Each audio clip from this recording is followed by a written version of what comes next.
My proposal is based on campaign finance reform, an angle that you will not hear on Fox, CNN, MSNBC.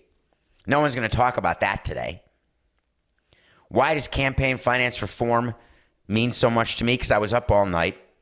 That's not extraordinary. Couldn't sleep, decisions I've made, things I'm doing, things I'm thinking, trying to figure out the best way to communicate to you today, wondering how I could even do a show that mentions sports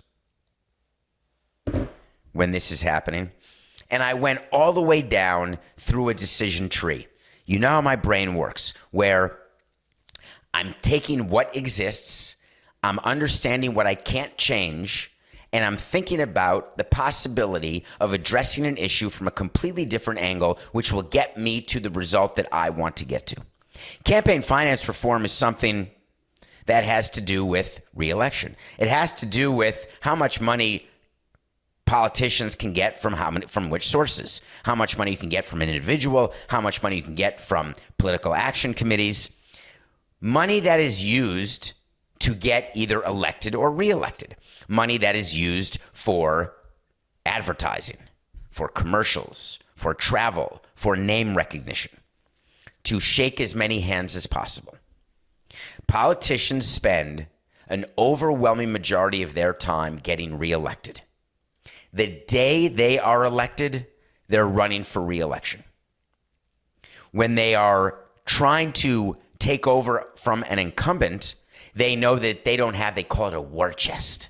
If they don't have a large enough war chest, they won't have a chance. If they don't have the proper ability to get their name out there, because the majority of people who vote, they look for recognition of a name in the ballot box, or they don't go to the ballot box, or when they do go to the ballot box, they're looking at a name and saying, is that R, is that D, is that I, is that L? And I'm going to go right down the line. So all of these different political parties are trying to get you on board, but they're also fractured that so many of us are in the middle. There are very few people who are progressive, the progressive caucus on the left, the progressive caucus on the right. They're the outliers. Remember the standard deviation that we talked about, the bell curve? The majority of people rest somewhere in between. Campaign finance reform would make it so that everybody is on the same financial playing field. It is federally funded.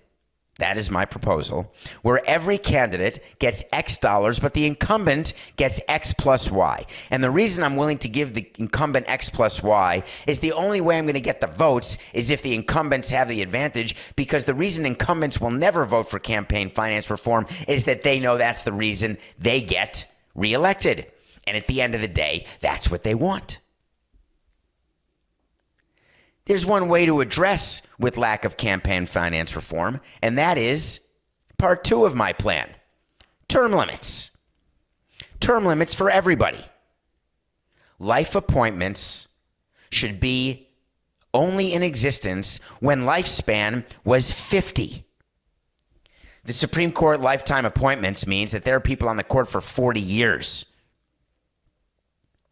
until they're octogenarians. Why is it that we have term limits for presidents? What do you think the original reason was that term limits started? Any thoughts? Any ideas? Anyone want to tell me? What's your argument against term limits? Is your argument that, hey, if it's the will of the people, if the people want the same person year after year, decade after decade, that's a good thing. That means that person must be doing well. No.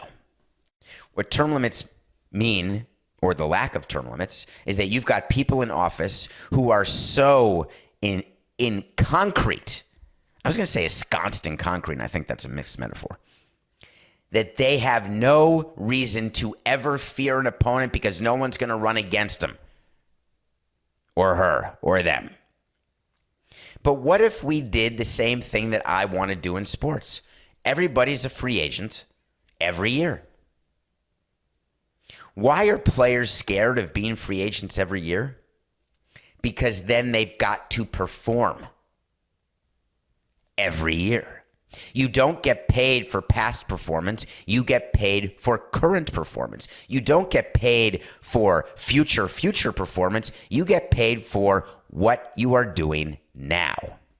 What if politicians were held to that same standard, where they had no choice but to actually govern, where they had the time, the ability, the desire, and they knew that they could do what they thought was right. They could do what they were brought into politics to do and didn't have to sit through $250 a plate dinners. Didn't have to spend time shaking hands, making calls. Every time I get a call from a politician, I won't give.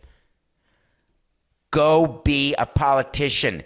Govern. Stop calling me on the phone.